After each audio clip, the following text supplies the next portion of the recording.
হাল ছেড়ো না বন্ধু, বরং কণ্ঠ ছাড়ো জোরে, প্রমাণ করে দিলেন ইস্টবেঙ্গলের তরুণ গোলকিপার রনিত সরকার। সেদিন এক অভিশপ্ত বিকেলে দুঃস্বপ্নের ঘন অন্ধকার নেমে এসেছিল ইস্টবেঙ্গলের গোলকিপার রনিতের জীবনে। মোহনবাগানের কাছে 5 গোলের লজ্জার জ্বালা দগ্ধ করেছিল 21 বছরের ছেলেটাকে। সেই লজ্জার প্রায়শ্চিত্ত করল রনিত। সময় লাগলো 57 দিন। মঙ্গলবার ডেভেলপমেন্ট লিগের সেমি ফাইনালে পেনাল্টি থেকে গোল বাঁচিয়ে কার্যত ভিলেন থেকে হিরো হয়ে গেলেন রনিত। মঙ্গলবার প্রথমে 2 গোলের ব্যবধানে পিছিয়ে ছিল ইস্টবেঙ্গল, সেখান থেকেই প্রত্যাবর্তন। 3-2 গোলে এগিয়ে থেকেও শেষ মিনিটে গোল হজম করতে হয় ইস্টবেঙ্গলকে। নির্ধারিত সময়ের খেলা শেষ হয় 3-3 গোলে।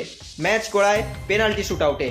সেখানেই প্রতিপক্ষের মারা প্রথম শট বাঁ দিকে ঝাঁপিয়ে দুর্দান্ত সেভ করেন রনিত। পেনাল্টি শুটে তার সেভেই এগিয়ে ছিল ইস্টবেঙ্গল। শেষ শট বাইরে মারে প্রতিপক্ষের ফুটবলার। জয় পায় ইস্টবেঙ্গল। সেদিন ব্যারাকপুরের বঙ্কিমাঞ্জলি স্টেডিয়ামে 5 গোলের লজ্জায় মুখ ঢেকেছিল রনিতের। সেদিন প্রতিপক্ষের কোচ বাস্তব রায় ও অভ্র মণ্ডলের শক্ত হাতে মাঠ ছেড়েছিল রনিত। প্রতিজ্ঞাবদ্ধ হয়েছিল বদলা নেব, ফিরে আসবই। ব্যারাকপুর থেকে নাভি মুম্বাই দূরত্বটা অনেক।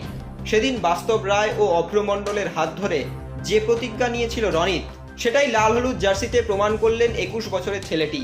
এই সাফল্য যতটা রনিতের, ততটাই ইস্টবেঙ্গল কোচ, সাপোর্ট স্টাফ, ততটাই রনিতের মনের জোর ও অবশ্যই তাদের চিরপ্রতিদ্বন্দ্বী দল মোহনবাগানের বিশ্বাসেরও। Extra time.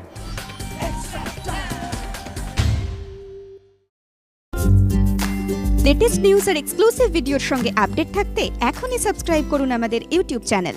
বেল আইকনে ক্লিক করতে ভুলবেন না যেন।